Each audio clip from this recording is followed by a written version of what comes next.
The story begins with someone shouting that they hate this. At that moment, a blue aura seems to return to the body. The boy opens his eyes and suddenly rises from the bed. Obviously out of breath, you can already imagine what happened. He's wondering if he hadn't died and why his body feels warm again. Besides that, his hand had no calluses as if it were 10 years ago. That's when he looks around and realizes he's in the university dormitory. Immediately, he grabs the pillow, takes his phone and sees a girl dancing. He unlocks the bed and notices there are no scars on his face. You already know what happened. Yep, the bastard reincarnated. Right before the apocalypse starts. He remembers what happened when he became the 10th war god of Dragon City. 2 other war gods from the neutral field invited him to party. However, in the middle of the conversation, suddenly a high-level zombie broke in. In the moment he was fighting the creature, he was struck from behind, and the 2 Dan war gods helped the creature kill him. Then a girl approaches and asks Lindsay if he liked the gift he received from her family. On the ground, he asks why she is there. That's when he found out that demons had made a deal with the Lee family. The girl named Yo Jing was the prettiest in school, and he was always happy to have her by his side. What he didn't know was that she was only with him under orders from the young master of the Lee family. They used him as much as they could, and when he started getting too strong, they finished him off. This was after he helped the Lee family become one of the 3 biggest in Dragon City, but now he's back in the present. With the combat power he had, he could easily have gotten rid of the Lee family. However, he never imagined he'd be betrayed like that. But now he's back at the moment when she was still just his girlfriend. Then he receives a message on his phone. Yo Jing says she's going to give some lessons to children, so she won't be able to celebrate his birthday with him. However, poor Lindsay already knows that at this time the only lesson she was giving was through the touch of the Lee family. On that date, he received a video gift that was unforgettable. Man, it seems our boy was a major cuckold. He says it's fine, but that first he wants to meet her in the shed behind the school because he misses her. She says she'll go because it's his birthday, but it has to be quick. He knows that the guy she's involved with, called Lai Hao,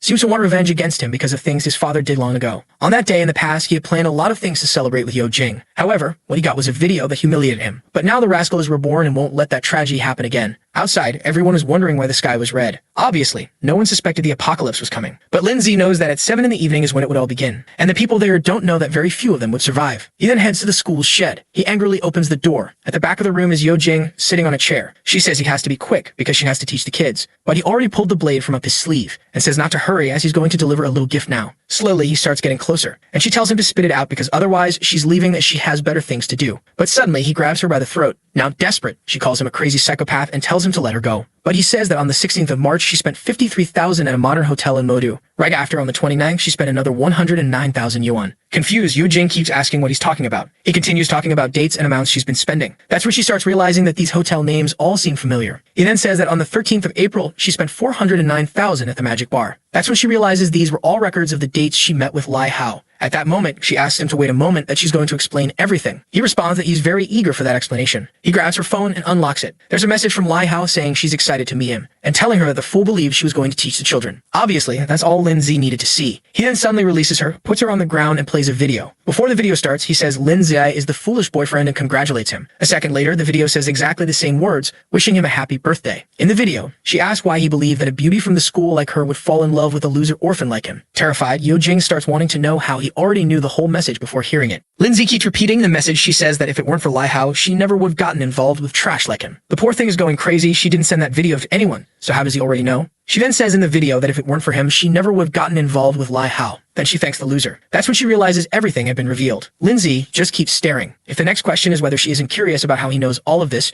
she stands still for a second and pushes his arm, telling him to go to hell. However, Lindsay says that's exactly where she belongs. And man, I thought he was going to forgive her, but the boy doesn't go easy at all. The girl turns into a bowling ball and falls to the ground like a piece of trash. With that, our guy lets out a sigh. He falls to the ground, kneeling, emotional because it took him 10 years to achieve this. He starts laughing, saying he was deceived for 10 years, but he finally did it. She had paid the price for everything she did to him. But obviously, that wasn't enough. Now it's time to kill that damned Lai Hao who's hiding in the Lee family. And that's when the famous overpowered system shows up in the apocalypse. He looks at his phone and sees it's 6:05. It was supposed to all start at 7, so why was the system already showing up? The system only says it's there to provide a better gaming experience. Some digital circles begin appearing around him, and then the system tells him to request his first ability. Not just an ability, but actually a super hack. What he receives is the absolute item drop. This makes it so that any creature he kills has a 100% chance of dropping an item. Considering that everyone else only has a 1% chance, this was clearly overpowered. While others would have to kill hundreds of zombies for everyone he killed, he gets stronger. It was so good that he even asked the system if he can trust this. The status window activates, and it clearly shows his super hack is turned on. At that moment, he's already excited about how strong it is. The guy who translated this must think I'm a magician to read this stuff upside down, you bastard. But what matters is that our dear Lin Z is pumped to destroy the Lei family. The only problem is that he's just a lonely orphan, while those guys have a giant family. Not only do they have tons of soldiers, but also some secret techniques. Not to mention, he's always wanted to know exactly why the Li family hated him. The plan before was to gradually get stronger without anyone knowing and only then attack that family. But now, with these hacks, he won't have to wait so long. With that, he leaves the shed, and our boy doesn't forgive his wife. No, sir. The kid got his revenge in 2 chapters. Outside, Everyone's finding the sunset beautiful, talking about how they need to make a heart and take a nice photo. Our boy laughs, saying they have no idea that soon enough they'll be eating each other and not in a good way. But the rascal is heading to the Love Hotel. He gets there, asks for an hour in a room, 3 bottles of water, and 5 buns. The guy says okay and gives him a price of $40. Our boy says to send the talented and hardworking number 3. Already in the room, he knows there are 5 minutes left for everything to start. He remembers that in his past life, this number 3 became a zombie boss. Luckily, he managed to finish her off, and that's how he began to evolve. Obviously, this is the best auction, so he's going to repeat it, especially considering the system's talent. Someone at the door says number 3 wants to enter for the service. She comes in, all dangerous, saying he's handsome, so it's going to be worth it. But she stops for a second and is startled. She approaches our boy and asks why he's wearing so many clothes over his epidermis. She's not a traveler, but she already wants to explore the mountains and asks what he's waiting for. But our Sigma boy tells her to take a shower first. As soon as she leaves, he notices she has that rotten zombie smell. Before the apocalypse began, you could tell who was going to turn just by that smell. The trap approaches the door. Inside, she's telling him to stop stalling, that she knows he wants some water fun. But our boy drags it out, so she turns off the shower. Right at that moment, his phone rings, signaling it's 7 o'clock. In the same second, her body begins to be infected. Her pupils dilate and she starts getting green skin, already making those classic zombie noises. Our boy opens the door and sees her transforming. She reacts immediately and turns toward him, running to disarm him. But with 10 years of experience, he just gives one strike to the neck. The poor thing's head hits the floor. The system even shows the window saying she's dead. He lets out a sigh. And here comes the system, right, my boy? With that, he finally receives the welcome to the apocalypse game. Once it's activated, there's no stopping it, and he has to find a way to evolve. Zombies have excellent hearing but terrible vision. 80% of the unlucky ones instantly became zombies. To help him out, the system offers more tips. Killing creatures would help him level up, which would allow him to gain new abilities, attributes, and talents. Besides that, every creature he killed had a small chance of dropping an item of various ranks. Furthermore, all scientific advances and human weapons were going to be useless, so it was best not to even try using them. Not to mention, it would be impossible to communicate with any kind of human-made device. If you got bitten, you turn into a zombie. Moreover, it was best not to go out at night since the zombies were much stronger. The system says it's given enough tips and that they'll probably only talk again in about 7 days. The last tip the system gives is that for now, the zombies are all pretty weak, so it was good for him to take this chance to evolve a lot. Lastly, the system wishes him good luck and tells him to enjoy the game. A window then pops up for him to enter a name. Our dear Lindsay decides to use the name Jia Yi. It must have something to do with revenge from what the guy said. With that, he is congratulated for killing a zombie and receives 1 experience point and 1 gold coin. Man, wasn't that supposed to be the zone boss? Besides that, he was the first player to kill a zombie and earns the First Blood achievement. In his past life, he didn't get any of these global achievements, but in this one, he's already gotten the first. The system announced to everyone that Jia Yi was the first person in the world to kill a zombie and earn that achievement. A blonde girl named Ji Yao is shocked that she hasn't even finished reading the message and people are already killing. And another guy named Gao Ji says it's crazy that someone is faster than him. In this system, you can evolve strength, mind, physique, and agility. He's impressed by the base stats and already knows it must be because of that achievement. Besides that, the prestige stat is used so that in the future, you can get more discounts and buy different items. And the first talent also makes his first attack after midnight every day deal double damage. After going through all this system stuff, he decides to check the loot. From the first zombie, he got a meditation necklace that gives 1% more mind and 10% more recovery. His eyes light up, seeing that the 100% drop really works. It seems the hack is separate from the system, since it warns him to be careful, so the real system doesn't find out he has it. But seeing the necklace, he knows that for now, he needs to get as strong as possible. And the best place to start cleaning up is this building. He then starts walking down the hallway. Something catches his attention. There's a racket coming from one of the rooms. Slowly, he approaches, turns the handle, and inside, he finds a transformed guy. Obviously, this is a zombie of a guy who went to the gym, so it's a bit stronger. But for him, it's still extremely weak. He dodges the first attack, ducks under the second, and finishes it by going straight for the throat on the third. However, even after being struck, the creature still tries to charge at him, and the guy grabs its face. But he dodges with a quick spin. With that, the second zombie was killed. However, our boy is sad that he didn't manage to kill it with just 1 attack. As always, the 100% drop comes and there's another low box. Inside, there was a card that was a voucher for cooked steak that when activated, the food appears in front of him. Obviously, it wasn't very rare, but it wasn't bad to have food either. So he stores it in his inventory. He approaches a suitcase on the floor and takes out a photo of the guy with his daughter. Seeing that the guy had an axe, you could tell he was a mechanic. He checks room 208 and then 207. He doesn't find anything and heads to the door of room 206 and kicks it in. He shouts that it's time to clean up, but he's confused by what he sees. The couple was so eager that even as zombies, they continued their fun. Our boy even closes the door, saying he forgot the activities of that place. But he opens it again and says it's crazy they're doing that even as zombies. The angry zombie lunges at him. He dodges, saying he wasn't trying to spy. The big guy keeps coming at him. He says he's too arrogant for someone so weak, and delivers a blow to the head, hitting him right in the eye. The other one tries to come from behind, but the boy has swag and kills without even looking.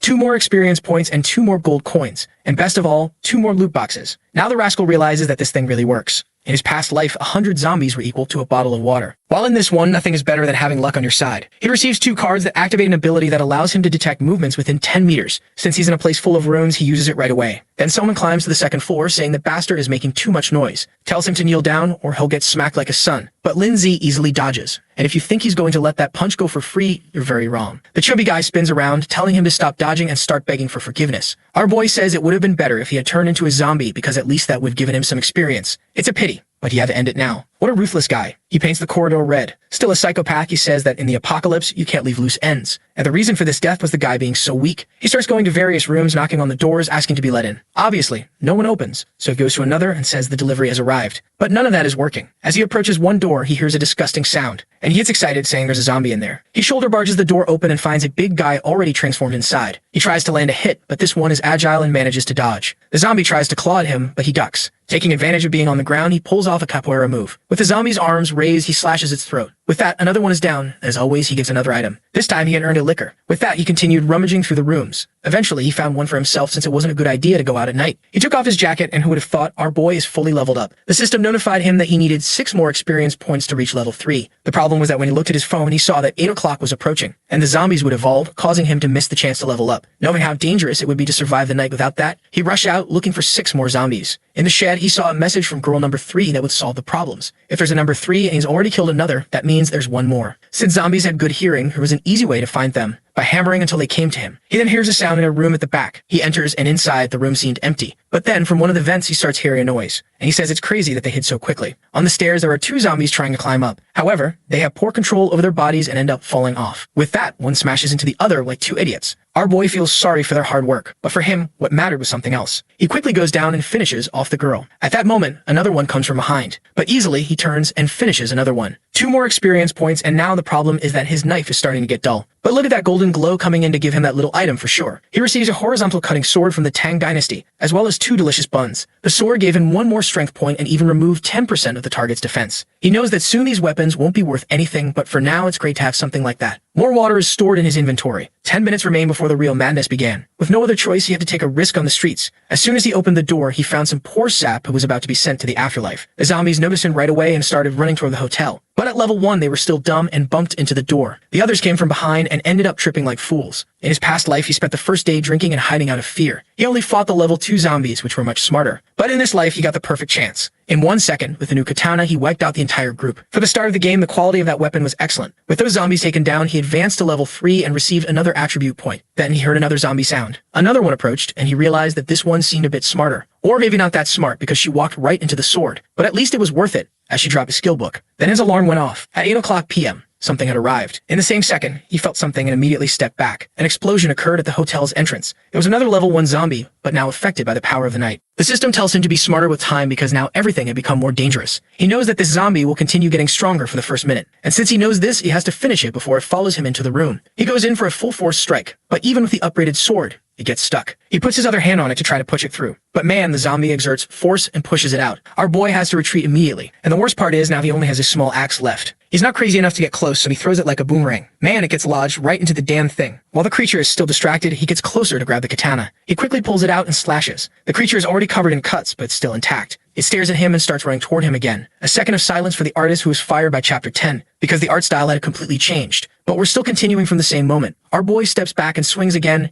hitting the neck. Finally, the damn thing falls to the ground. At least these zombies are drawn better than the others. Our boy begins collecting all the items, especially since he can't be seen by anyone else. After 8 o'clock p.m., zombies are at least 50% stronger. He starts piling the bodies at the entrance, afraid that more creatures might approach, especially since he made a lot of noise, so there's a good chance others will come. He activates some sort of sentry, which will turn red as soon as a creature appears. With that, he can finally relax and decides to take a bath. It's time to open the 4 boxes he had received. A night ring, a bottle of mineral water, and 2 eyes of approval. He can't get used to this life of luxury, considering how much he starved in his past life, especially the night ring, which increases agility by 1 and reduces his presence by 30%. It was finally time to take a look at what skill he'd get from that book. The system congratulates him and informs him that in this world, anyone can have unlimited skills. But the reason for that is because it's extremely difficult to obtain one of these books. Usually, between levels 10 and 80, people typically receive 3 skills. And the worst part is that many of these skills don't even suit the people who get them. In the past world, the guy known as the God of Skills had 25 after 10 years of fighting in the apocalypse. In his final moments, he had reached 10 skills and was stronger than 99% of people. But the most important thing about all this is how good the skill you receive is. And then comes what Lindsay got. the boomerang slash skill. Basically, he can throw his weapon, dealing 120% damage. He's excited since the best skills are always the damage-dealing ones. Even though for now it has a long cooldown, as his mind attribute increases, that will decrease. The system asks if he wants to learn the skill. Obviously, he accepts immediately, and he decides to test the skill. But as soon as he stands up, his stomach growls. It's better to eat something first.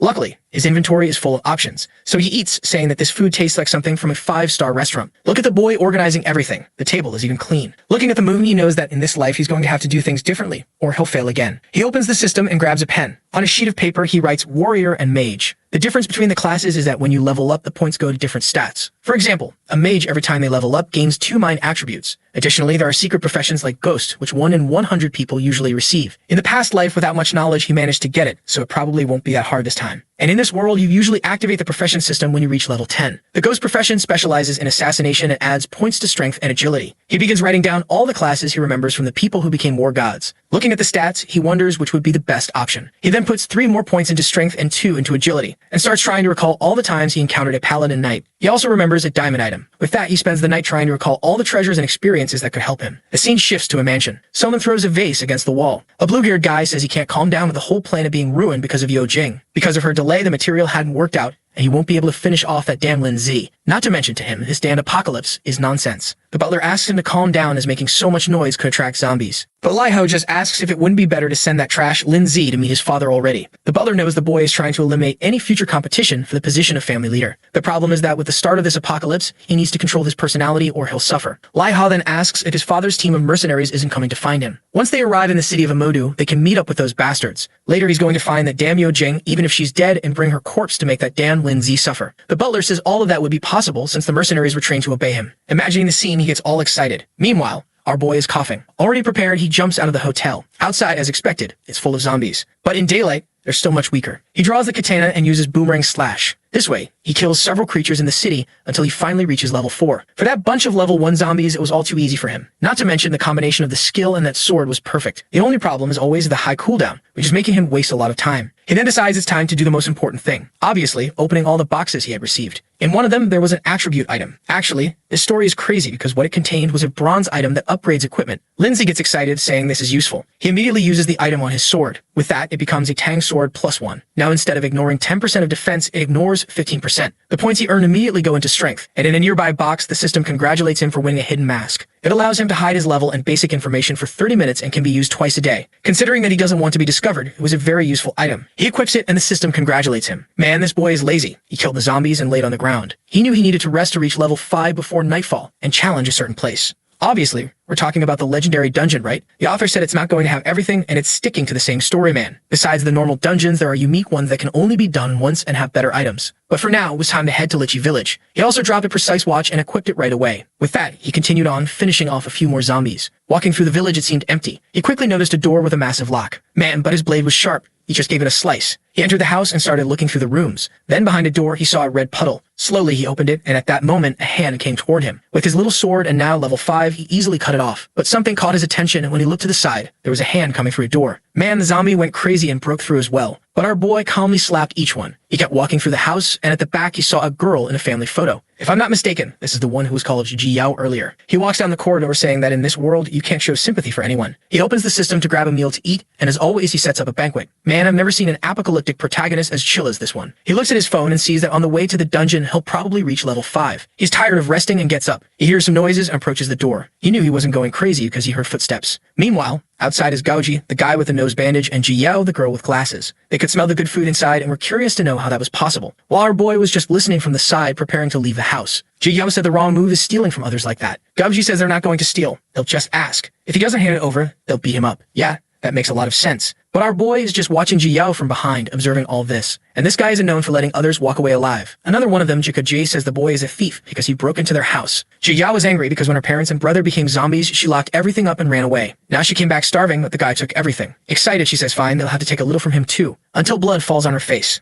Man, our boy doesn't waste time and whip the idiot right in the back. What a move, the guy was sent straight to the afterlife. This boy doesn't forgive anyone. Lindsay says he was trying to save energy but couldn't let them attract more zombies to the area. Man, he throws the katana flying and finishes off the girl too. My friend, He even kills another one. Man, even I'm scared of this protagonist. He's not letting anyone live. I introduce everyone's names thinking they'd last more than 2 chapters. Our boy looks at Jikoji and says that someone who abandoned their sister is a waste of life. He had to finish them off since they were planning to rob him. This guy is seriously unhinged. He walks away saying the government should reward him for his pure actions. And with that, the house was wiped out. The street, as always, was full of zombies. Some were climbing a building. From the window, a woman says she sees a superhero. Another one shows up and tells her to hide so the zombies will stop gathering against them. But you can bet that outside, an expert was passing through everything. The problem was that it wasn't possible to see his name and title as he leveled up. The girl says that's irrelevant. They should shout and ask that guy to save them. My friend, I don't know you, but if I could give you a tip, don't call for this guy, he's more dangerous than anyone. But the husband says that if he's hiding his information, something's off. Suddenly, our boy receives some hearts and a little dance on his phone. And from the top floor, a girl appears, calling out to her big brother, obviously offering help in exchange for being saved. But our boy completely ignores her and continues down the street. For him, those little items on the ground were much more important. The girl starts cursing him, saying she has over 30,000 fans, so he shouldn't be ignoring her. The crazy one says she'll make him pay and grabs a vase. Girl, don't do that. You don't know who you're throwing that at. But there she goes on her way to the next life. Obviously, our boy senses something strange. He steps aside, and the vase crashes to the ground. She turns all sweet, saying she's just upstairs and scared of the zombies, so he needs to save her. She even offers to hold his hand. Girl, I don't think he's very interested in that. He then pulls a piece of meat soaked in zombie virus from his inventory and throws it at her. That thing has the effect of attracting any creature within 100 meters. But the girl isn't happy with that at all and starts cursing, asking if he didn't understand that she wanted to be saved. Until suddenly, she hears a noise behind her. There was a horde of zombies attracted by the meat, and with that, another victim of our boy. The crazy girl was even live streaming on TikTok in the middle of the apocalypse. Soon we're going to need a new protagonist to take down this one. A horde of zombies then started throwing themselves off the building, heading in his direction. The creatures fell to the ground all twisted, but he kept walking calmly. He then made his way to the Mudu Gymnasium. That was the place he had been looking for. And in 2 hours, when night falls, it would be the perfect time to enter. He knew that besides that, there was a wild silver-ranked chest in that place. The system displayed a warning, saying that when you see that sign, it means there's some special system happening. Wild chests were a type of treasure that could appear anywhere,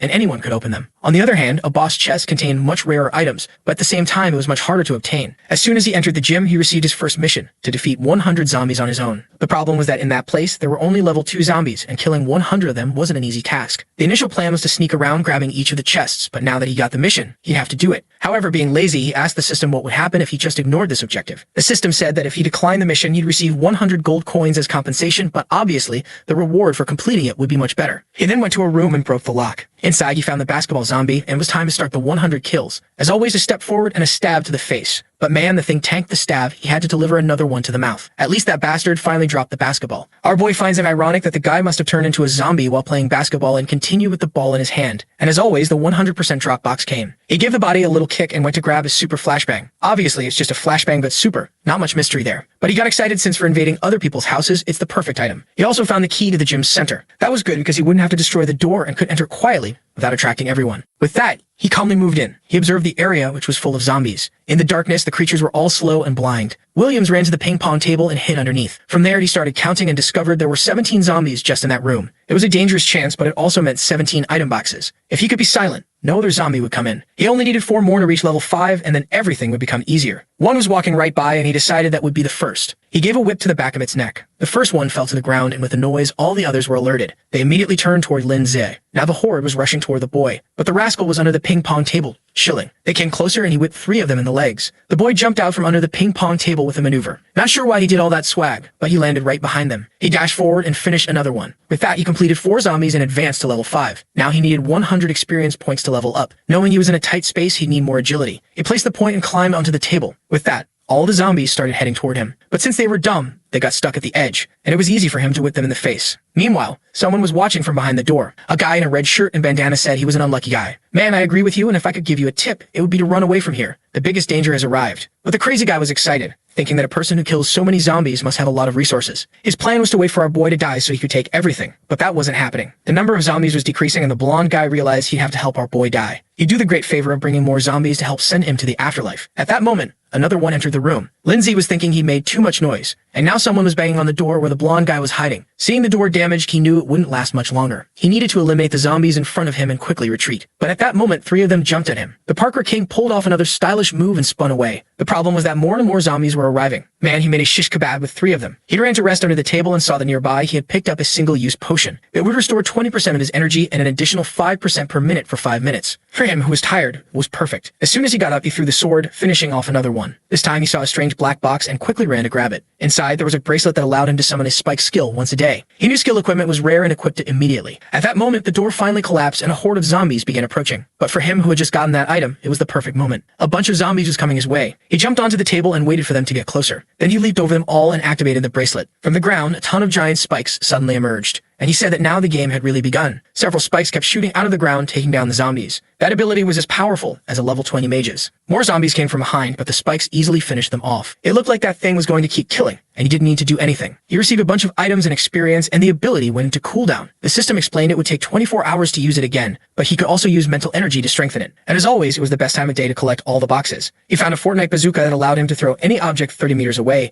as well as boots that increased movement speed by 20% for 10 seconds. The number of attributes he had was greater than someone who had already unlocked a class. This meant that at this rate, he had at least double the status points of most people. Another wave of zombies started approaching. He loaded that piece of meat soaked in zombie virus into the bazooka, fired it, and it drew all the creatures' attention. They moved to the corner of the room and he activated the boot's ability, easily leaving the fools behind. Sometime later, he was sitting on the stairs exhausted. There was only 1 hour left until 8 p.m., and he knew how dangerous this place would become. First, this lazy madman needed to find a place to rest. He kept walking down the corridors using the master key he had received, but before opening a door, he wondered why it was locked from the inside. He knew this was the gym's infirmary, and considering the time it closed, it shouldn't have been locked. He opened it, hoping he wouldn't find another idiot who wanted to kill him. Slowly, he entered the room, and immediately, there was a sword at his neck with someone asking why he had the key to that place. But our boy just grabbed the arm and squeezed the wrist. With that, the blonde guy dropped the knife, and our boy said he messed with the wrong person. A step back, and he twisted the guy's arm. I thought he'd finish him off right then, but instead, he stuffed a cloth into his mouth. He opened his inventory, grabbed a curtain, covered the window, and told them to turn on the lights. Out of nowhere, a nurse appeared saying that turning on the lights would attract a lot of zombies. He didn't give her a choice, and another person in the back of the room ended up turning them on. If I had to bet, only the girl in the tights would survive. The blonde guy recognized our boy as the person who had been killing a bunch of zombies, and he had wanted to steal the loot. And Lindsay told him to stop looking at him arrogantly when he was so weak. Come closer, my blonde friend, I think you're headed for your next life. Our boy said he doesn't like people who hold grudges and slashed the guy's neck. The people in the infirmary were all terrified, and somehow the girl had lost her tights out of nowhere. Our boy then pulled a knife from the guy's sleeve, said that this guy had been preparing to kill him, and told them not to worry, he's a good person. Of course, everyone agreed, saying, yes, he's definitely a great person. But in truth, they were all scared to death. Lindsay said he's a reasonable person, and that if they didn't try anything against him, he wouldn't kill anyone. Then someone stepped forward. Could it be that our boy finally gained some company, or will there be another strike and another victim? The girl put her tights back on, came forward, and said everyone saw that the boy deserved it. She asked the others, and they agreed, saying, yes, of course, he deserved it. Lindsay smiled, saying it was good to know everyone agreed with him. He realized he was much more tired than he had been in the morning. As a good lazy person, he told everyone to clean the room because he wanted to rest. Obviously, no one was going to go against the boy. He wrapped the blonde guy up and buried him in the ground.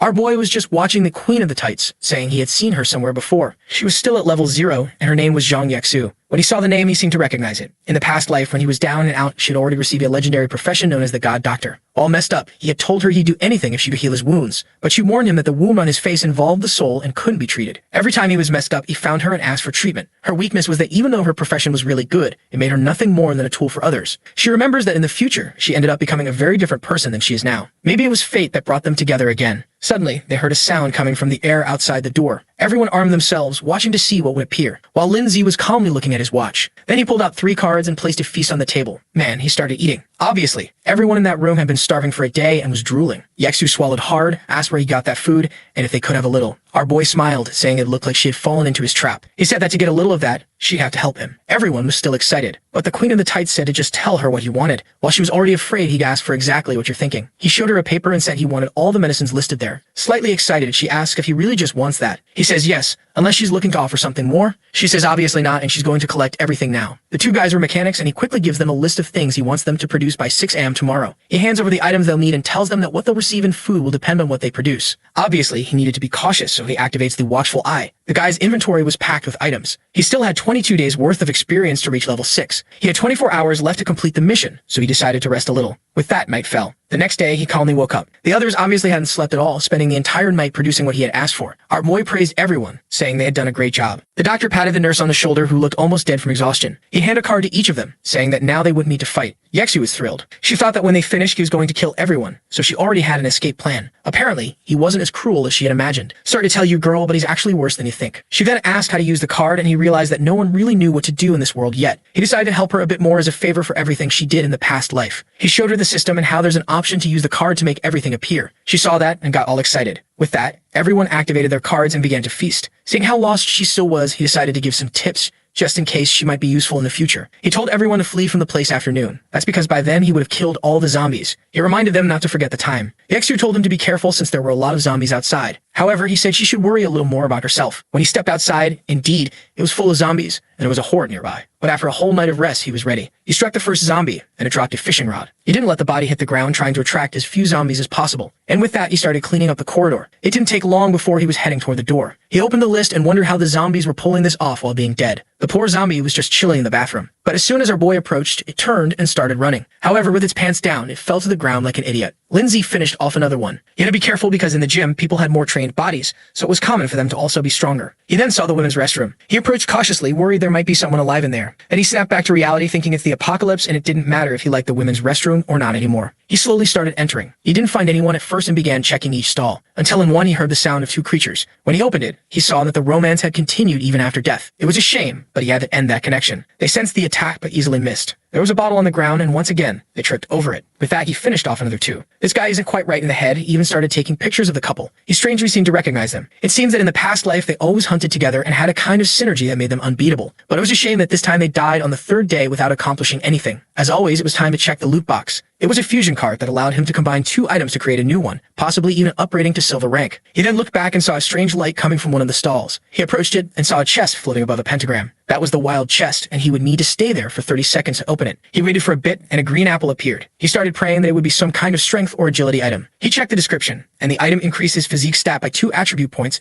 which was basically health. He would have preferred agility, but at least it wasn't that bad. He washed the apple and ate it right away, excited that in this life he's eating much better than in the past. He left the restroom thinking that this place was giving him a lot of good stuff. Outside, he encountered another crowd. Man, this time he really saw a whole crowd. He moved to a corner to avoid attracting all the zombies at once. As soon as 2 of them approached, he whipped them in the neck. 2 more came and they went down too. Man, this kid is making it rain with these creatures. He's spending all the resources he gets on strength. Inside a box, he found a lion bracelet. It gave a 10% chance to intimidate a person for 1 second, causing their movements to freeze. The system then showed all the equipment slots and explained what could go into each one. He immediately equipped the lion bracelet. Slowly, he resumed walking through the gym, casually sipping a juice. That's when he opened a room full of zombies or maybe dead doctors. I'm not sure. He comes to the conclusion that based on the injuries and the way the disaster was caused, it could only have been a zombie boss. A type of creature much stronger than others of the same level, and one that usually feeds on humans. In the absence of humans, it even feeds on other zombies. The stronger the creature, the easier it is for it to become a zombie. That's why out of a trillion mosquitoes, only one turns into a zombie. And usually, mutated animals also hunt zombies. Then he notices something. Based on the numerous cuts on the body, it seemed like a zombie cat had done this. This was always one of the types he hated most since they had extremely sharp senses. If that creature was around, it probably already knew about him, so maybe he'd walked into a trap. He focuses, trying to notice if something's approaching. That's when something seems to alert him. The second he opens his eyes, he almost gets grabbed by the cat. He barely dodges and throws his boomerang sword. Not only was that a mutant creature, but it was also a boss. The creature had incredible agility and could create false images, reducing damage by 50%. It also had talents for a sharp attack and heightened vision. The list of attributes for this thing was long, and Lindsay knew this meant it would also give a good reward. Even though it was a difficult creature, he still had 10 years of experience fighting things like this. The hack system detected the zombie cat and gave him the mission to kill it. The mission was called the Ungrateful Zombie Kitty. That's because the gym used to rescue several cats from the city, but after the apocalypse started and one of them turned, it went on a killing spree. The mission would give him the same amount of experience as killing 100 level 1 zombies. Man, the true system kicked in, and then the hack system reactivated the mission, boosting the reward. Now instead of earning 100 XP, he would get 300, and he had 24 hours to complete it. He started finding it strange that this system was being so generous. He remembered that in the past life, the system was full of tricks. It always promised things would be easy, but when he got there, it was an invincible creature. At first, a 1% item drop chance didn't seem so unfair, but when people started forming groups, everyone realized the rewards weren't enough. However, he on the other hand was getting extremely good missions compared to normal. Obviously, he accepted it. He had 24 hours to kill this ungrateful cat, which was calmly licking its paw. He knew this animal was a counterattack specialist, so he couldn't just charge in. So he sat down, pulled out his phone, and started reading a manhwa. When he laughed, the cat lost its temper, stood up, and jumped at him. At the same moment, Lindsay also stood up and jumped back, dodging the attack. He transformed his phone into a katana, and the cat retreated. But then it came at him again. Once again, he dodged and found an opening to strike its back. But the cat smiled, saying that although he was clever, he never imagined it already knew his moves. It dodged again, but our boy found a chance to cut its claws. Immediately, the cat said it wouldn't forgive him for hurting it like that. But our boy just said that without claws, it couldn't win. Suddenly, the cat activated an eye ability. Our boy knew that would pull him into an illusion. He found himself in another world with a giant cat full of limbs on its face. But for him, who had lived 10 years in an apocalypse,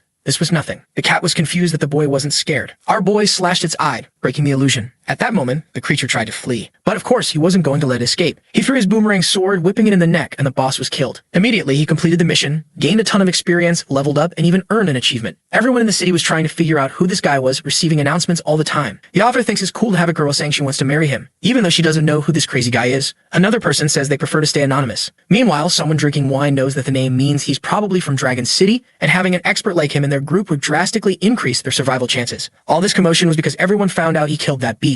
He knew that the more attention he attracted, the more he would have to hide. Suddenly, he pulled up a chair and sat down. Obviously, the lazy guy needed to rest a bit after the fight. He was impressed he managed to win without getting too injured, but you have to be more careful. For killing the first boss, he earned 1,000 prestige points and 1,000 gold. At that moment, he had a total of 2,000 prestige, 5,000 gold, and 4 attribute points to spend. The Bronze Lament title gave him +2 in all attributes, and reduced the resistance of all other creatures by 5%. However, to equip that, he'd have to give up the first kill title. Since it gave more attributes, he ended up switching and wondered how strong he would be when he changed professions. Half an hour passed. The boy was so lazy that he rested before going to claim the chest. Inside it, he found a zombie kitty horn. When blown, it allowed him to summon a zombie cat to help him for 30 minutes every 48 hours. The good part was that the cat would have 60% of his protagonist's strength, and everything it killed would count for him. The only downside was that the kitty wouldn't have the 100% drop rate. But for him, who was walking around alone, having a companion to distract the creatures would be perfect. Of course, he knew that the claws, eyes, skin, and everything else from that cat could be used to make good items. So he tossed the carcass into his inventory. A while later, he headed to the warehouse because he remembered that's where the silver chest was. However, when he opened it, he was horrified. It was full of skulls and some eyes scattered on the floor. It seemed like the zombie cat was the one who had done all that. Only in the apocalypse could there be a creature that collected everyone's eyes. He knew that this little thing liked to hoard, so he started looking around to see if he could find more treasure. He spotted a dumbbell stuck on a treadmill and wondered if that was the cat's toy. Besides that amazing innovation, there wasn't much else in the room. The only thing left to check was what was under that white sheet. And to no one's surprise, there was the silver chest that should have been in that room anyway. He gained 20 prestige points for finding it, but it would take 60 seconds to open. I don't know why they put a timer on it when they always managed to open it on time. Inside, he found a white cloak and a skill book. The book granted him the double slash ability, which caused an explosion dealing 70% of his attributes. The tricky part was that you needed to land both hits, but he was confident in that. Immediately, he learned the skill, and out of the 5 skills he could equip, he now had 2. He also received the white winged cloak, which allowed him to glide once every 20 minutes. Look at his inventory, already getting fully equipped. However, the design of this thing is awful. It looks like a half-plucked chicken. He said the plan was just to kill Lai Hao and leave the rest of the family alone. But why do that when he could send everyone to hell? Yeah, my friend, this boy isn't exactly a good guy. Now the only thing left in that place was to complete the mission of killing 100 creatures. He entered a room and closed the door. He knocked on the wood and all the zombies turned toward him. He activated the chicken cloak effect, saying he was eager to test it out. He jumped in front of the zombies and the boy took off. He swooped down like Michael Phelps in a dive, landing a hit on their heads. He gained momentum, gliding to the other side while looking stylish. Man, this gliding is more like flying. He's just hanging there in the air. Then he said it was time to test out the new ability. He pointed at the zombie and unleashed a slash in its direction. 2 zombies were instantly taken down. And man, that ability really caused an explosion. Even he was surprised by the mess he made. His endless glide finally ended, and he had to land to avoid being thrown far. He was impressed that the zombie resisted much more than he expected. This ability had the same speed as the boomerang, but it was way more destructive. Now that he finished his experiments, it was time to start taking things seriously. We saw a bunch of notifications of him receiving gold. He kept clearing the entire gym, farming the whole place. In no time, there were piles of zombie corpses. But he started to realize his luck was running out. As the poor guy was only receiving resources, he was so lazy that he decided to pick up the boxes after everything was done. Even to receive the system's rewards, he sat down in a chair. He was going to receive a hack and new equipment. He asked for the equipment first to save the best for last. The system started announcing that a bronze-ranked item was being created. What he got was a blood absorption ring, which turned 5% of the damage he dealt into life restored to him. He quickly realized that now, against low-level creatures, he'd be practically immortal. Man, pretty soon, this boy's going to be an e-boy with all the rings he's equipping. Funny thing, though, is you can't see any rings on his fingers. He's just wearing that ridiculous chicken cloak. He then told the system it was time to get the hack, and he wanted to see something good. Of course, it would be the famous hook, but we'll only find out in the next chapter. He was shocked to see the perfect hack for him. It was basically an auto-collect hack that picked up everything the creatures dropped. He already knew that from now on, all he had to do was kill, and everything would come to him. For a lazy psychopath, this was perfect. He was worried that people would see him killing creatures and notice that he always collected a bunch of boxes. That's when he asked the system what the deal was with his hack being at level 1. The system explained that if he got the same talent in the future, the level would increase. However, he was more excited to get something different next time. He looked at the pile of dead zombies and decided to do a test. As he walked among the bodies, all the cards automatically went to him, and the hack was so good, they even organized his inventory for him. Now it was perfect for anyone with ADHD. All nice and tidy side by side. That's when he realized he'd been in this place for too long. He needed to head to the Lee family's village and start his revenge. The scene shifted to the Lai mansion. Lai Ho was lounging on the couch happy as can be, while everyone else was suffering in the apocalypse. But suddenly, he glanced at the clock. He got up and slapped the first person he saw, demanding to know where those two idiots had gone and why they hadn't arrived yet. The butler explained that the two guards being sent to him had encountered a horde of creatures at the university and would be delayed. Lai Ho was furious with those damn zombies for ruining all his plans, even more considering that he killed one of those zombies and didn't get any experience. What he did was ask the bodyguards to leave some zombies almost dead, just so he could deliver the final blow, but he wasn't sure why he received so little XP. That's when they heard a sound nearby. Someone had arrived at the door. Props to the forgetful artist who suddenly changed the kid's hair from blue to blonde after 30 chapters. He asked Rong, standing in front of him, if she had found the damn girl and that orphan. Rong replied that they found the girl, but the boy had already disappeared. The blonde told him to bring her in because he wanted to scold her for hiding. But Rong threw the suitcase on the ground and said she was already dead,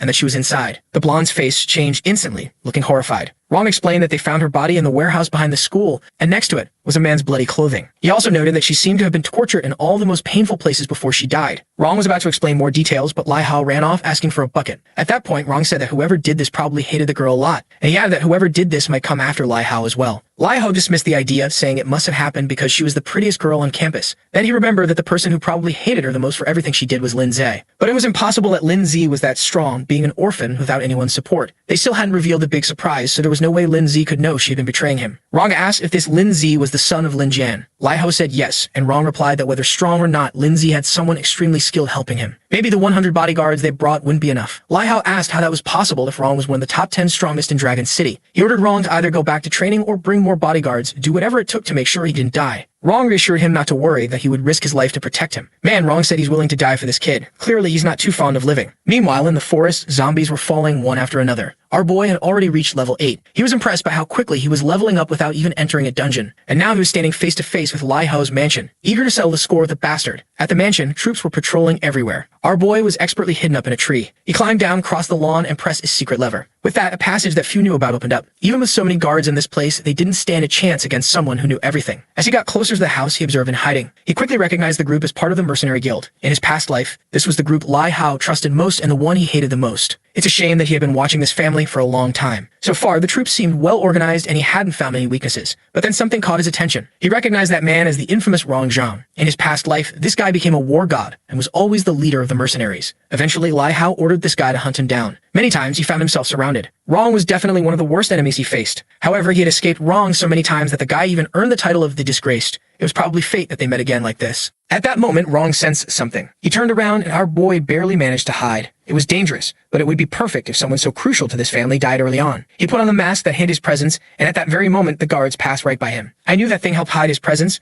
but damn, the guy was standing right there, and nobody saw him. Our boy was anxious not to miss this opportunity, but Rong remained alert, wondering why he had this feeling that someone was watching him. He told the others to increase security around the place, thinking he needed to kill whoever was nearby. Time passed, and it was already midnight. On the sofa in the living room, Lai Ho said it was ridiculous to think someone was out there. He was sure there were only zombies outside, but Rong said it was better to be cautious because he was certain they were being targeted. Lai Hao threw his watch on the floor, calling the guy a bastard for taking so long to come and kill him, making him lose sleep. One of the servants said that if he was so bored, they could find something for him to do. The excited one said she had an idea and asked Rong if he hadn't captured a zombie today. Rong confirmed that he had, bringing it in for analysis, thinking it might be useful in developing new weapons to fight zombies. Lai Hao said there were plenty of zombies outside and he wanted to play with this one. Rong knew it would be dangerous, but figured it might be a good way to calm the boy down a bit. Lai Hao said he wasn't going to take any risks in this game, and besides, there were plenty of people in the village. Rong looked at the man next to him and told him to bring the zombie they had captured. A while later, a muscular zombie was brought in, restrained by chains, with several men struggling to hold it down. Clearly, this creature wasn't at a normal level. Lai Hao, however, didn't hesitate and ordered them to bring the large cage. Inside were 6 girls, all staring at each other, trying to figure out what was about to happen. As soon as he rang the bell, all of them flinched in fear. The girls were going wild, banging on the bars of the cage. It was clear that Lai Hao also had some mental issues. It seemed like this was an apocalypse for people with an IQ of 16. With that, he handed the key to one of the men, telling him to open the cage because he wanted to play a little game. The men entered and brought the zombie in. Lai Hao told them to place it at the entrance, remove the chains, and throw it inside the cell. Suddenly, a man knelt down behind him, begging him not to do it because it was too cruel. Another man in a suit apologized for the kneeling man, explaining that he was new to the place. Lai Hao approached the man and asked if he was trying to give him orders. The man on the ground kept repeating, begging for the girls' lives. The other beside him quickly added that he would never dare to give orders to the young master. Lai Hao smiled, saying it was nice to see someone brave enough to challenge his authority. Since the man had the courage to stand up to him, it was time to test if he was as strong as he seemed. He then ordered a few men to suppress him. One of them stepped forward to punch the guy in the face, but the man easily blocked the first hit. Lai Hao watched with interest, finding the situation amusing. Still on his knees, the man twisted the attacker's arm, causing him to wince in pain. The old man was impressed that this kneeling guy was stronger than the bully, but of course now he wanted to end the man's life for embarrassing him. He called 2 more men over to help him. The younger ones wondered why he was wasting time on this boy who had lost his abilities. Punches flew back and forth, and finally the poor guy was immobilized. Now he was taking a beating, with punches landing squarely on his face. The guy turned into a punching bag. However, Lai Hao ordered them not to kill him. Since he wanted to protect these girls, it would be perfect for him to watch them all die. The poor girls stood there, frozen, not doing anything, and the men started releasing the zombie. Man, they were really going to throw the beast in there. What a cruel world. The zombie wasted no time and was on the first girl's neck in seconds. The poor guy outside was just crying. He seemed to have lost the will to live. Lai Hao mocked him, saying that if he was so strong, he should go in and save the girls. The other soldiers chimed in, agreeing it was a brilliant idea, but even they were thinking this had gone too far, and that even in an apocalypse, they shouldn't treat lives like this. They dragged the boy's body away, while the zombie tore through everything inside the cage. When it was finished, they threw the boy inside. At that moment, the zombie turned toward him,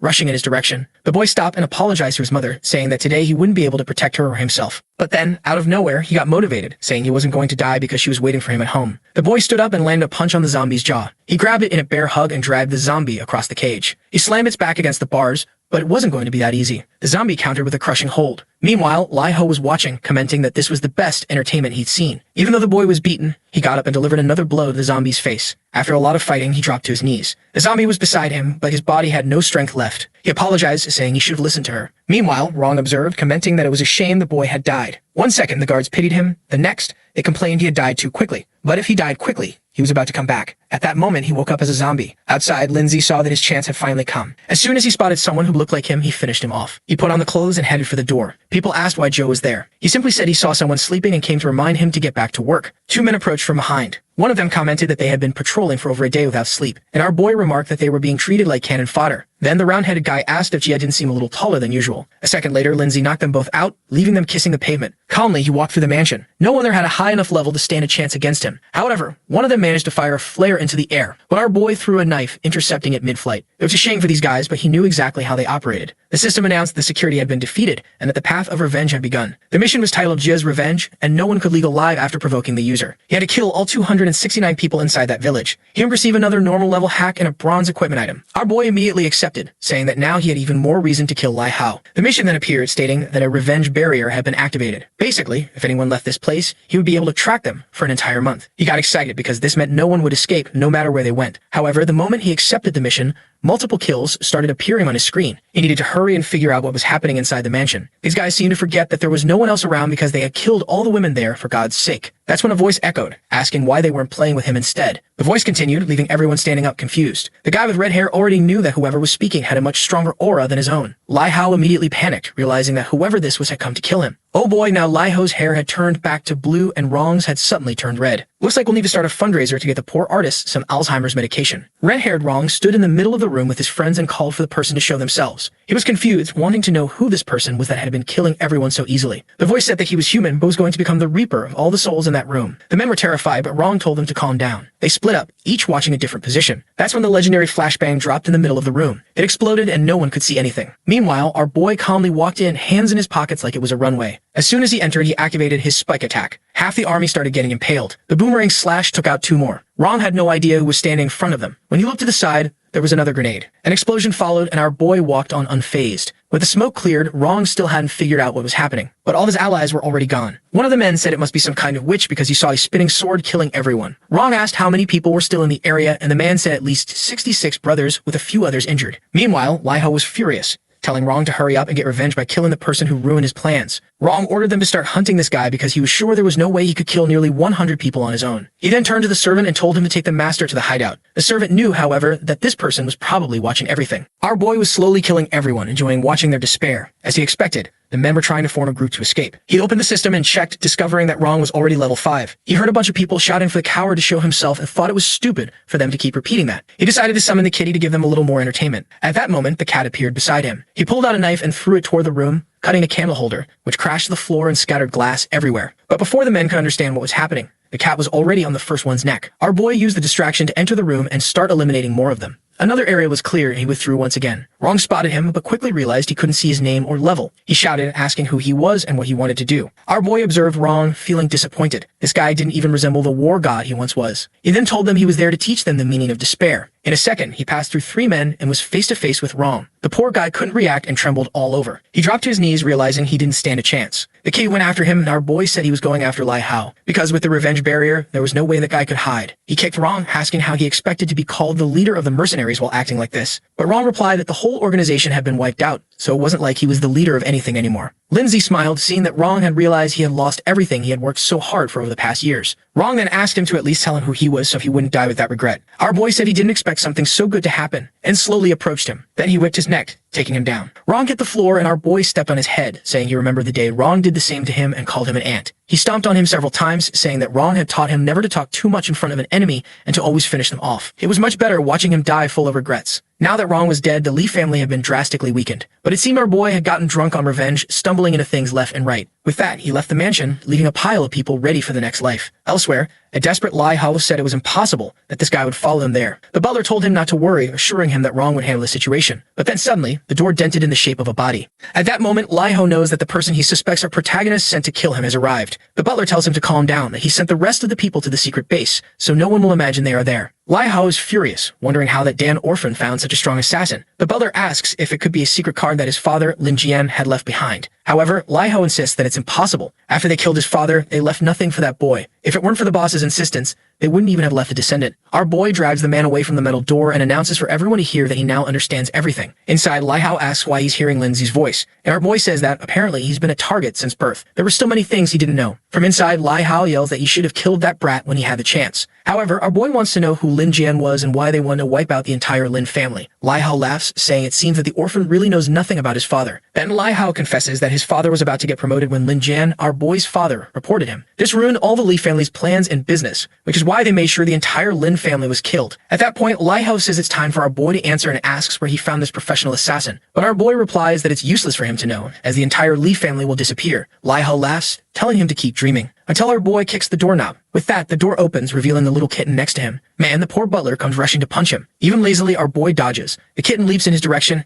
and what do you know, bam. The butler punches the little guy. The 30 minutes of the kitten were up, and he begins to disintegrate. At that moment, our boy moves to his face, removes his mask, and says Lindsay has arrived. The old man is startled, asking if he was the assassin behind all of this. And at that moment, Lai Hao realizes he messed up. The butler says it's impossible that a kid like him could have killed someone as trained as Rong. Our boy warns the butler that the Li family's martial arts have become irrelevant in the apocalypse. Lai Hao keeps protesting, saying it's impossible for him to have gotten this strong alone. Our boy tells him that now he's going to find out if he's strong enough to take them both down. Then he lunges at the butler. He brings both arms together and blocks the punch. Man, he's still holding up. What a guy. Our boy is impressed, saying that not even Rong could have withstood a punch like that. That's when the old man decides to show his true form. He destroys all his clothes, becoming ridiculously muscular. Our boy draws his sword and slashes at him. The butler calls him despicable for fighting dirty, but he simply responds that in an apocalypse, anything goes. In that moment, he spins the sword and activates a double slash. The butler dodges it, but it's a boomerang, and it's coming back from behind. With that, the butler takes the first hit on his arm. The old man says he can't believe that after 50 years of training, he's going to lose this easily. That's when our boy's explosive combo activates on the butler's arm. At the same time, Lindsay moves in closer. And then bam, he stamps the butler's chin, saying he needs to make sure he's dead. It's a shame that he was so strong, but he couldn't adapt to the apocalypse. This shows that it's necessary to be smart and always stay alert to the situation and its changes. That's when he sees that Lai Hao has fainted on the floor. He thinks Lai Hao is useless and approaches him with his sword. He gives him a little poke to see if the boy wakes up. Of course, in an instant, he jumps up screaming. Our boy asks if he's going to stop pretending to be dead. Man, he gives him a sequence that's not exactly kind. Lai Hao starts screaming for help, saying his father won't let this slide. But our boy just keeps spinning the sword. Lai Hao begins to beg him to finish him off quickly. Lindsay tells him not to worry, he won't forget to do that. He then pulls out a blunt knife that can't cut properly and gives the first strike to Lai Hao's thighs. Our boy apologizes, saying that unfortunately this apocalypse is full of bad weapons. But sooner or later he would get it right, he promised. And then he strikes again. Our boy says it's a shame Lai Hao will never feel even 1% of what he suffered for 10 years. Confused, Lai Hao asks what he means by 10 years, considering he only started messing with our boy 3 years ago and thinking about ending him. Our boy tells him to stop with the stories, because it's time for some fun. He gives him a lash here, then another one there. For each strike, he gives a reason or a feeling he had experienced over the past 10 years. One on the chest for killing the family he never even got to know. Then he says he's tired of giving reasons, and from now on, it's just because it makes him happy. He goes into his inventory and pulls out a very peculiar item, and it's unclear what he plans to do with it. Lai Hao asks what he's planning. Our boy says that it was Lai Hao himself who came up with this method. Shocked, Lai Hao says he's thought of something like that, but never told anyone. Lindsay keeps making him suffer for a long time. A few hours pass, and Lai Hao is completely messed up. Our boy says he can't die that easily, that it's not even 1% of what he used to do to others. However, looking at the situation, our boy no longer has any interest in killing someone so weak. Still, he gives him a few pokes to see if he's pretending, until Lai Hao's body collapses and he says that now he's finally reached his limit. Our boy walks away and activates the double explosion slash.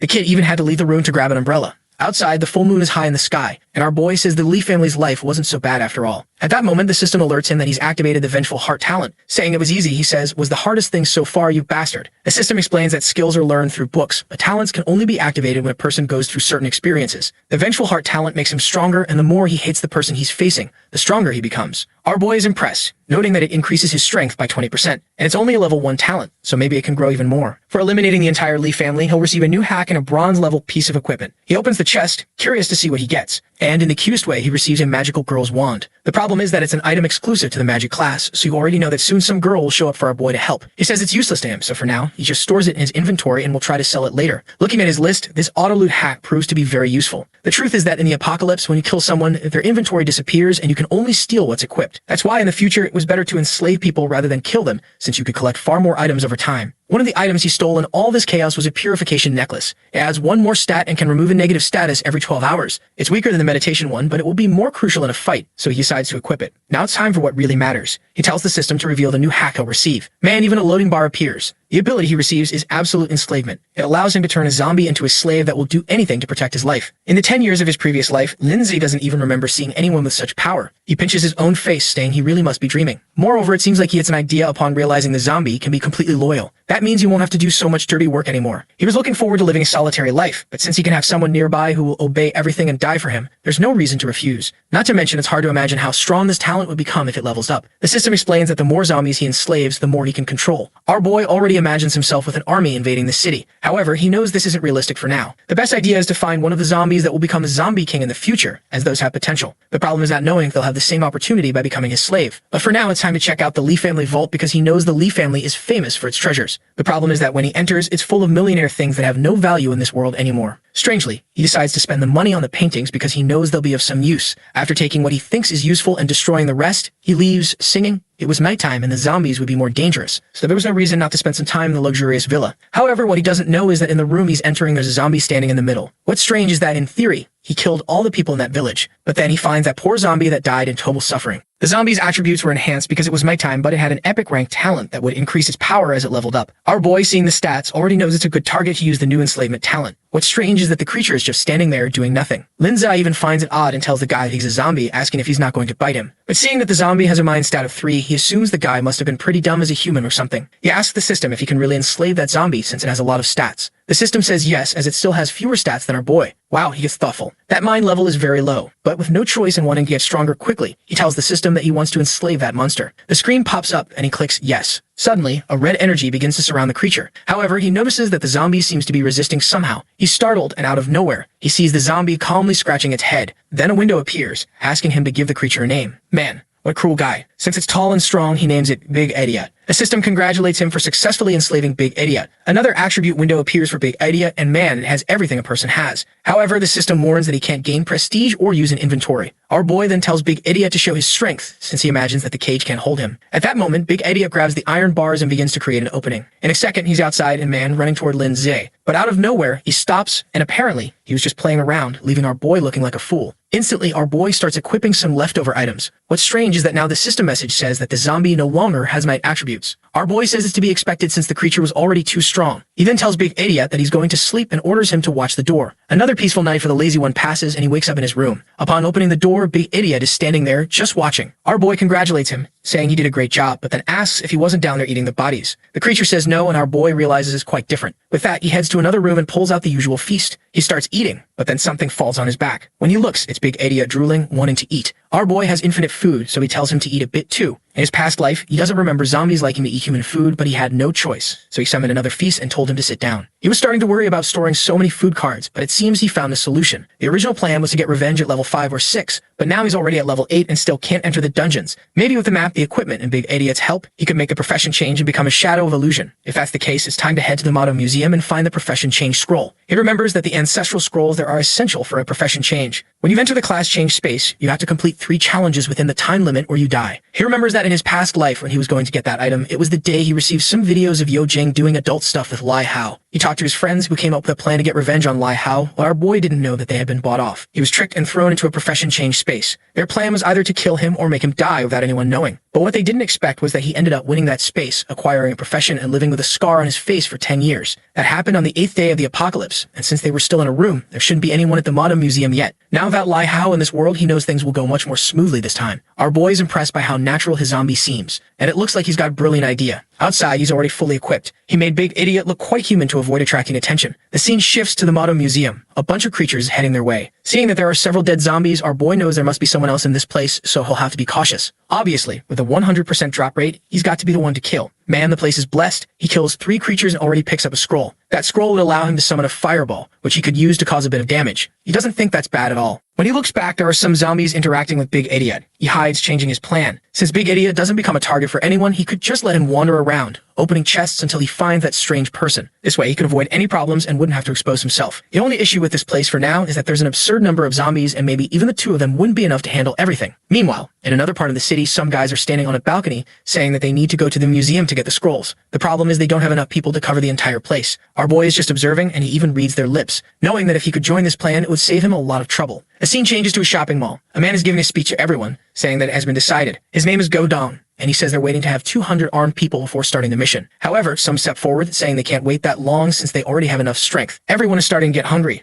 and they need to hunt zombies to get new items. Suddenly, one of the rebels gets slapped in the face. A red-haired woman tells him to shut up and stop trying to start a revolt. But the guy who got slapped tells Mingjing to stop acting arrogantly just because she has a bronze-level item. Strangely, he tells her that it's better to follow his plans and submit to him. She just asks if he really thinks he's worthy of her. The guy calls her stupid and says that sooner or later, he'll take her down and do whatever he wants with her. She tells him to find a mirror and take a good look at himself first to see if that's even possible. His friends just laugh at him, and he says they better not blame him in the future. While they're arguing, Gao Dong comes down and tells them to stop fighting and listen to him. That's when someone knocks on the door. It's our boy and Big Idiot. It seems like he recognizes someone when the door opens. It's the guy named Go Dong, and he remembers seeing him when he was activating the scrolls back then. At that moment, a girl asks who he is and why he's there. Our boy just calmly approaches. Go Dong asks for his name and why he came to the Reaper's Club, especially since looking at our boy, he can't see any information about him. And the strangest thing is that the other guy next to him is called Big Idiot, a level 4. Lindsay simply says that he saw a lot of people there and wanted to know if he could join them. Go Dong smiles, saying of course, and introduces himself as the club's president. Our boy shakes his hand and lies, saying his name is Lin Lu. He introduces Big Idiot, saying unfortunately he's mute and always work as a bodyguard. With that, our boy thinks to himself that Go Dong seems pretty dumb and easy to fool. He turns to Big Idiot and tells him that they're now part of the group. He didn't expect it to be so easy to infiltrate. In a room, Go Dong says that since they're new, he wants to know what they like to do. Lindsay says he enjoys killing zombies and getting stronger, which is why he wanted to join a larger group. Excited, Go Dong says that if that's the case, he has several skill books he can give him. Our boy feels a bit confused by how generous this guy is being. He says it's not necessary, but Go Dong insists, saying they're friends now. He places a book on the table, and our boy is impressed that it's actually something good. It's a berserker skill book. It's a skill that makes you go berserk, but it increases your stats by 50% for 2 minutes. He knows that losing control like that for 2 minutes is no different from being a zombie in this world. Besides, a person is usually stronger when they can think clearly. Go Dong responds that he knows the side effects of this skill are pretty bad, but in a desperate situation, it could save your life. However, he's thinking to himself that he would never use something so risky, but it's different when you're giving it to others. Our boy closes the book and says he can feel Gao Dong's sincerity in giving him this item and genuinely thanks him. He asks if there's anything else because he and Big Idiot are eager to get back to killing creatures. However, Gao Dong seems to have recognized something in our boy's smile and asks him to wait a moment. Our boy asks what's up, and Gao Dong says he has one more gift. He has a card with a KFC meal on it and asks why they can't eat together. Even though Go Dong had already given him a skill, which wasn't the best, he didn't want our boy to hate him. Lindsay says it's fine. He and Big Idiot still need to kill a lot of zombies to level up. The guy thinks our boy hated him, but in reality he really liked the book and was even hesitant to take more. However, the guy grabs his hand and places the card in it, telling him he can take it for when he gets hungry. Not being able to reveal that he already has plenty of food, he simply thanks him. With that, he leaves and Go Dong says that if he ever needs anything, he should just come talk to them. As our boy walks away, he thinks that Go Dong isn't such a bad person since he liked that awful skill book. Little does he know how cruel our plucked chicken really is. Suddenly, a guy with a cigarette stops in front of him, warning him not to get too close to Go Dong. If he continued like that, even if he was strong, before the guy could finish. Big Idiot yanked the guy's hand off his shoulder. Our boy just asked Big Idiot why he was taking so long. The guy laughs, asking if he really thinks he's strong just because he's big. But the zombie stomps on the ground and gives the fool his first beating. With that, one of them is already sent to the afterlife. Our boy then asks if anyone else has something to say. Obviously, the other guys drop their weapons and say, no, nothing. When they see their boss running, one of them says it's over now as another person has joined Go Dong's side, especially considering that he just killed one of the competitors and sent that message. Of course, Go Dong hears about it immediately. He's shocked that our boy killed someone as soon as he left the room. The red-haired guy says it's probably him because there was a guy next to him called Big Idiot. Go Dong smiles, saying the boy did him a huge favor. Seeing that he killed Jia Tai, Dong knows the boy wants to help him and thinks he'll be a valuable addition to the group. He orders them to bury Jiate and share his equipment with the rest of the group. Dong walks away saying to himself, today's the perfect day. I thought our boy would be out hunting zombies, but instead he's sitting in a small room reading a book. Our boy asks the system if there's a chance Big Idiot could end up attacking him with that berserker mode. The system says no because Big Idiot's loyalty goes beyond consciousness. Our boy realizes this will be a great addition. He can control the actions of this guy, so even if he goes berserk, he can still direct him in some way. He hands the book to Big Idiot and tells him to learn it properly. Big Idiot responds by burping in his face. Our boy is standing by, watching, and finally sees that Big Idiot has learned it. This new ally has brought far more benefits than he expected. He stands up, saying it's time for them to go because there's a lot to collect at the Mado Museum. The scene shifts to him approaching and entering a room. At the back, there's a door labeled Game Store. He approaches, touches the doorknob, and the system welcomes him, wishing him a good experience. As he enters the room, a bunch of windows appear in front of him. There are windows for weapons, accessories, masks, and more. He has 6,000 coins and knows that normally 2,000 is enough to buy a good bronze rank piece of equipment. What he needs right now are pants, gloves, and a chest piece. However, as he's calmly making his purchases, a hand suddenly reaches out from one of the windows and moves toward him. He dodges just in time, realizes that he barely avoided it. He doesn't remember anything like this happening, so it seems there's a zombie trapped in the system. Suddenly, the creature starts emerging from the window. He finds it strange since he's been to this store countless times in his past life, and this never happened. She approaches and smacks him across the face. He then tells the system to collect, eager to see what would come from a bug-out zombie like this. When he opens the box, he finds a roll of toilet paper. It seems he spent 6,000 gold on who knows what because his money is gone, and he's standing there, devastated. The next moment, he appears in a warehouse full of resources. He grabs something and says he's going to check on what Big Idiot is doing outside. Big Idiot is out there taking care of everyone who comes near. Our boy starts walking around collecting various items. He also obtains a sword ring, and the system congratulates him for it, saying that the new item can be fused with his current sword. One of the items is a scarecrow that attracts nearby creatures. Another is a boxing glove that gives a 5% chance for his attacks to deal additional damage. And then there's a longsword that adds 3 more strength points. He equips the glove, and the system asks if he wants to fuse the 2 swords. He knows that with a fusion function, you'd have to be really unlucky to come out worse off in the end. The problem is that his hack only affects item drops and nothing else. However, he decides to fuse them anyway because the creatures are getting stronger,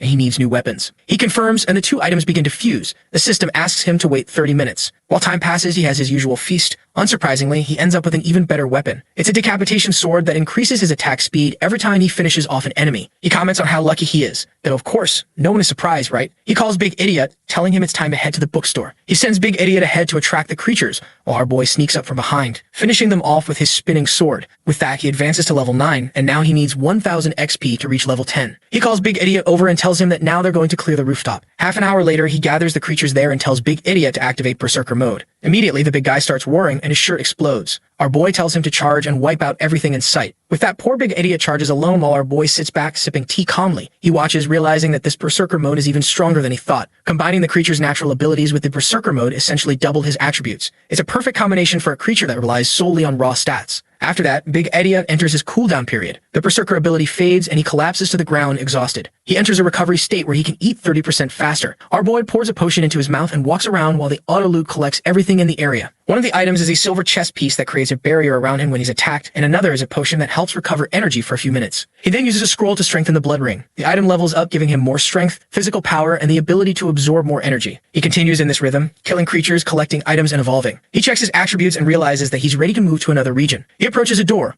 opens it, and sees a completely destroyed room. He knew something like this could only be the workout boss. He has no idea what the monster is because, in his previous life, it had already been killed. However, as he turns to the side, he comes face to face with the city's shopping mall. He opens the door and the system congratulates him, awarding him 10 prestige points. He's informed that he can't stay there for more than 30 minutes a day. With that, he receives a warm welcome for being the first person to enter and is told he'll get a 50% discount. He tells Big Idiot to keep an eye on things outside as usual, while he takes a look around. The store welcomes him and he decides to browse the products. The store gives several warnings about not fighting in that place, and he's lucky that Big Idiot is guarding the outside. He checks out the items, but the problem is that nothing there is good. He's collected way too much stuff and has over 100 of each item in stock. He decides to close the system since there's nothing useful for him. However, the store warns him that as he seems unsatisfied, the more expensive items will be shown. The system welcomes him as an honorable member of the city. The shop displays an honor crest, an order uniform, and a guardian's mark. He has 6,000 gold and decides to take advantage of the 50% discount for being the first person. The best option is the uniform, so he buys it on the spot. Since he's basically out of money, he tells the system that he's done. The uniform has an illusion ability that hides all of his other equipment as well as self-cleaning,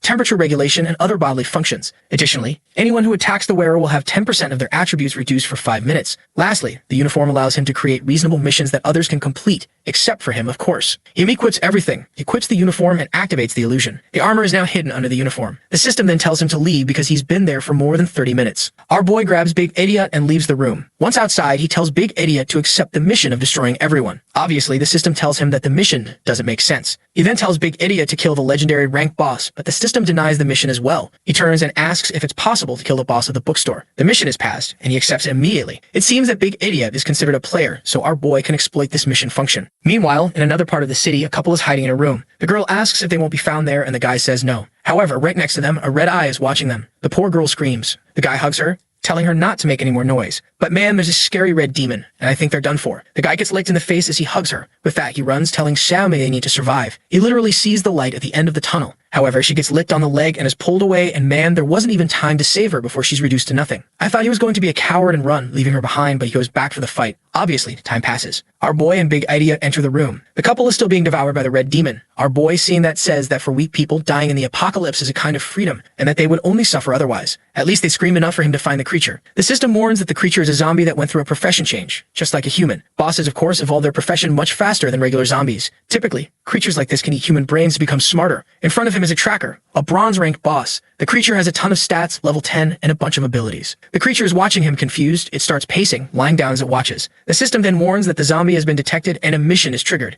The tracker's resentment. It seems that this guy was an administrator who suffered in the library, and upon becoming a zombie, he decided to kill everyone who reads books. To understand how the creature fights, our boy first sends Big Idiot. Big Idiot approaches and goes in for an overhead strike. However, just as the attack is about to land, the creature starts to disappear. It turns into a shadow and reappears on the other side of the room behind him. It leaps toward his blind spot to hit him in the neck. However, Lindsay seizes the distraction and slashes the creature's hand. He sneaks up from behind and says, "This is too easy." But man, as he goes for the slash, the creature sprouts 2 more arms and blocks the attack. Then our boy activated his slash and cut off 2 more arms. The little creature ran off desperately, screaming for help in zombie language. Our boy commented that this was way too easy. He counted to 3 and activated his pursuit boots. As soon as he got close enough, he threw his boomerang sword. When it hit, he activated the explosive slash, killing the creature instantly. He gained more experience and a bronze-ranked piece of equipment. The issue, though, is that he'll be stuck at level 10 until he can change his profession. As if having enough power wasn't already an advantage, the system grants him a new hack for reaching level 10. He wonders what it will be, and the system immediately shows him the yin-yang talent, which allows him to have 2 professions. He's congratulated and he smiles, thinking that with this, maybe he could dominate the whole world. Even he has realized that this hack is pretty unfair to the other players. He hears some zombies approaching and with his eyes closed, activates his spear, defeating all the monsters. He picks up his staff and tells Big Idiot that they need to head to the upper floor. He opens the stairs, sees a few zombies, and orders Big Idiot to deal with them. The profession he wants, Shadow Phantom, boosts his strength and agility, so having another profession that enhances his physical and mental stats would be ideal. The problem is that he knows the Dragon City doesn't have any of the so-called super professions. He checks the items he received and hands Big Idiot a green hammer. Then he opens the silver staff and receives a pair of war pants. These reduce negative effects by 20%, and he equips them immediately. He tells his zombie to collect the bodies of the creatures killed by his spear, as he has other things to take care of. He realizes that since the beginner period hasn't ended yet, the profession change isn't available. So he decides it's time to check in with the people in the auditorium. Outside, a bunch of zombies are gathered at the door. It seems the artist ran out of meds and started changing the hair color of the guys, probably Gaodong. Our boy asks if they can invade the museum. Gaodong responds that if our boy goes with the 200 members, it's not impossible. He gets all excited knowing that if this plan works,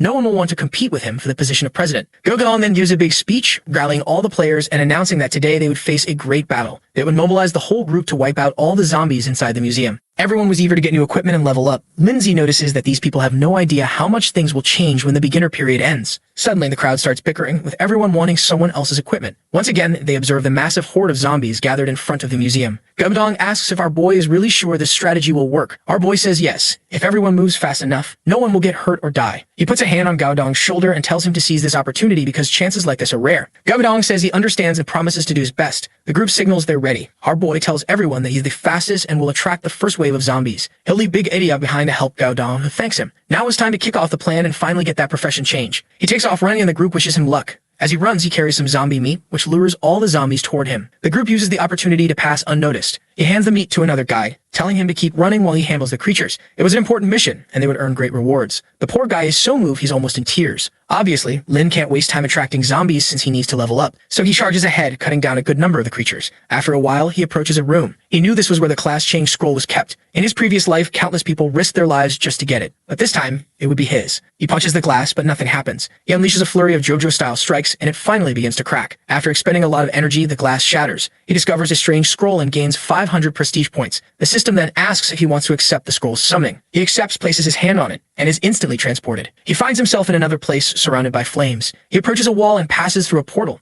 activating the approval for the class change. He would have to complete 3 challenges, and in this place, all his abilities were deactivated. Time flowed differently here, and dying meant being obliterated. But of course, he has a hack and activates the test of the ancient ancestors. Now, not only will he receive a new class, but he'll also get a new hack and a little treasure chest as usual. Apparently, he was also offered a different class from thousands of years ago. He knows the Phantom Assassin profession has only been around for a few thousand years, so this other one seems much more interesting. He asks the system what's going on, but doesn't respond and disappears. He has no choice, so he accepts the mission. With that, the first test begins. The system tells him to place his hand on the orb. As soon as he touched the orb, the flow of energy inside changed, and a red aura began to emerge. Suddenly, he felt a strange energy take over his body. The next moment, when he opened his eyes, he found himself in the middle of nowhere. He crouched down and touched the liquid, which seemed to be a sea of blood. He started walking through it until a tornado appeared above him. In his past life, it took him a long time to pass this test, and he only survived because he was driven by the hatred he felt for his ex-girlfriend. But now, he wasn't the same person anymore. The tornado swirled overhead, pulling everything into the air. The blood started to rise, but he remained still. His face was already covered in the blood, but time passed and he stood firm. This was a test of survival against emotions like hatred and fear, and he easily passed. A voice from above declared it enough and told him he could return. When he found himself back in the cave, the system instructed him to proceed to the second test. A portal for the second trial appeared. He stepped through and began walking in what seemed like space. As he walked, a voice told him to give up, saying that as soon as he fainted, he moved to the third phase. His body felt the pressure of the environment. The farther he walked, the better the profession and stats he'd receive. Knowing everything he'd been through in his past life and the people he faced, he couldn't give up now. He clenched his fists and kept walking. Suddenly, a golden light appeared behind him. When he turned, it seemed like he had found the exit. In this life, it seemed he had truly made it to the end. For the first time, this kid was crying, emotional that he had actually achieved something. He was congratulated for passing the second test, and now it was time for the last one. Of course, the final test was the hardest, but without hesitation, he stepped into the portal and arrived in a cave. The system informed him that he had to defeat the Guardian. He stretched out the sword he had obtained earlier and waited. Soon, a strange fluctuation in the air appeared in the corner of the cave. From it, a small black kitten jumped out. Man, I thought it was going to be a mega boss, but it was just a little kitten. He seemed disappointed, saying he had waited so long just for something like this to show up. In the past, this had given him a lot of trouble, and he had suffered. But in this life, with all the talents he had, it wasn't going to be as difficult. He closed his eyes, sensing something approaching. At that moment, the energy shifted, and it seemed to come from above. But he was ready, and with a swift slash, he struck the kitten. The cut that this cursed thing had inflicted on him in the past, he now returned. Hadn't he gotten that scar from another creature? Or am I going crazy with this Alzheimer's again?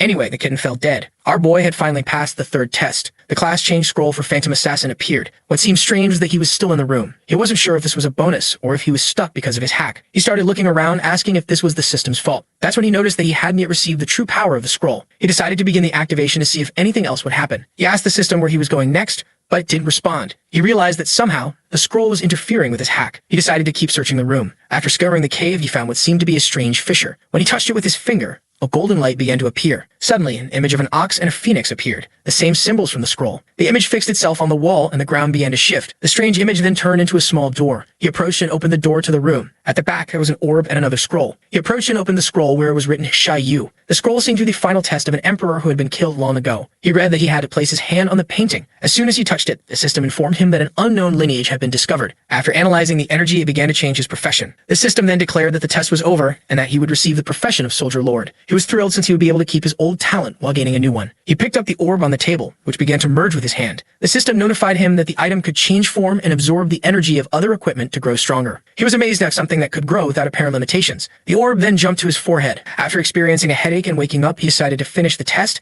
having been in the cave for too long. When he came out, he found a pile of dead zombies around him. He saw the scroll in front of him, and the system informed him that he was still receiving the Soldier Lord profession. With this new profession, instead of gaining 1 attribute point, he now gained 3 strength, 3 physical, and 3 other attributes. He knew that with all these stats, he could easily walk through a horde. For being the first to achieve a profession, he earned the Pioneer's achievement. He took a look at the profession, which had no major surprises except for a mysterious third skill. He grabbed his staff and decided it was time to test the power of the orb. He threw an item toward the orb and commanded it to devour it. The orb glowed and the item vanished. Since it absorbed something with a lot of energy, the orb evolved to silver rank. He then starts testing the orb's function, creating a flame in his hand. Afterward, he transforms the orb into a sword, deciding to keep that form for now. Since he's wielding the orb's sword, he gains 2 abilities related to that form. He then asks the orb to transform into a bow. Immediately, it dissolves and reconstitutes itself. His attributes change as to his abilities. He starts having fun transforming it into different weapon types to see the magic it provides. Eventually, his mental energy runs out and he can no longer change his form. He decides it's time to rest. The entire server receives an announcement that he's reached level 10 and changed his profession. Everyone who's been working hard recognizes the name of this damned guy again. Even the most dedicated players hadn't yet reached level 7. Lindsay then takes some energy recovery items and drinks a potion. The Pioneer title grants him 1,000 prestige points, some coins, and additional attributes. It also reduces the stats of any opponent facing him by 5%. 95%. Feeling tired, he tells the system to open the silver-ranked equipment box. Inside, he receives a mask of the Evil Phantom, which hides his information from any player not 5 levels above him. It also has the Evil Gaze ability, which induces fear for 3 seconds. He equips the mask and activates its phantom effect. Now all that remained was checking the hack he would receive. Since he had now attained his first profession and surpassed level 11, he could equip another ring. Unfortunately, he had already fused all of his rings, so he'd need to get another one. For now, he had 2 extra attribute points left, which he immediately used. The night passes and he sets out for another hunt the next day.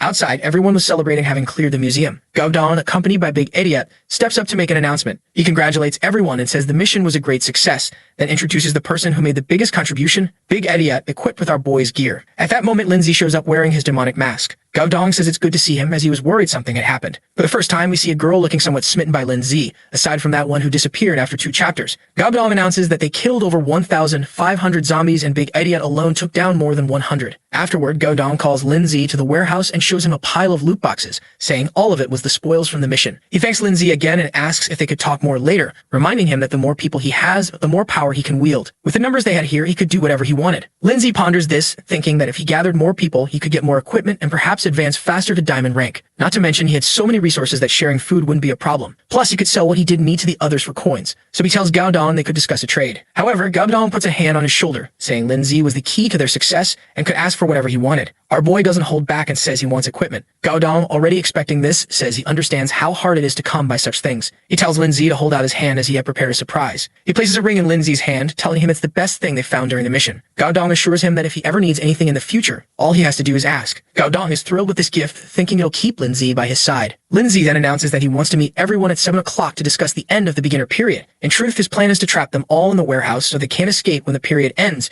ensuring they all die. This is his twisted way of thanking them for being so kind and giving him the ring. However, Gaodong assures him that they're no longer beginners so they won't die. Gaodong thanks him again and promises to inform everyone, asking how they should handle the exchanges. Lindsay tells him that when the time comes, he'll explain everything, deciding not to push the issue since they don't seem interested in listening to him right now. With that, he leaves and Gaodong mentions they don't need any resource letters. But Lindsay knew something was bound to happen. Later, Lindsay is in his room, playing with the orb and creating various items. After feeding it all the equipment he had, the orb finally advances to gold rank. He was surprised as he thought he wouldn't receive anything of this rank until around level 30. Additionally, the gold ranked item has double the attributes and causes bleeding damage. He heads to the window where a horde of zombies is gathered and says they've arrived just in time. He throws his dagger, which dissolves in the air, slicing through everything. He calls Big Idiot, telling him it's time to get to work. That night, they continued eliminating countless zombies, eventually piling up bodies. Out of nowhere, Lindsay advanced to level 15. He was making the most of the end of the beginner period, but the time had run out. He calls Big Idiot and says it's time to head back. What's strange is that despite killing a massive number of zombies, the horde didn't seem to be thinning. He runs to a hotel and shuts the doors. Finally, 7 o'clock arrives. The sky turns red, signaling the end of the beginner period. With that, the true apocalypse game began. Before, it was a fair system without interference, but now it was the real deal. The zombies gained more attributes, all their senses improved, and they evolved even faster. Additionally, many zombies now had classes and abilities. Just like humans, they would organize themselves and launch large-scale attacks on player bases. At night, zombie attributes would increase even more than usual, while the player's attributes would decrease. All materials became more durable, and the only available food would be the game's provisions,